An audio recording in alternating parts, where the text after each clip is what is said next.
السلام عليكم. عليكم السلام ورحمة الله. ايش عندكم؟ السلام عليكم عم. حبيبي وعليكم السلام.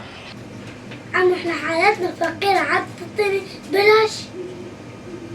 حبيبي كان شيء نفتح محل ما صدقات حبيبي، يلا توكل بالله. هاي النماذج احنا يوميا متعودين عليه. توكل. مش بك ما تبيعني شوي؟ تعال هلا حاشتري على حسابي. اشتري. بحال جد فطير، اي شيء يعبر عليه. هلا على حسابي. حبيبي انت خطيه، احنا هاي النماذج احنا متعودين عليها. لا خطيها، هم شفت حالة تعبان وتساعده، لان هي مجرد ربع او 500 تسوي له اجر كبير. شكرا عم. بحقد عليهم. جد حسابي، شوف لي حسابي جد. يلا حبيبي ما طول انت جاي تسوي لله، طي ما يخالف. يلا هاك حلو، هذا الفلاح اشتراه.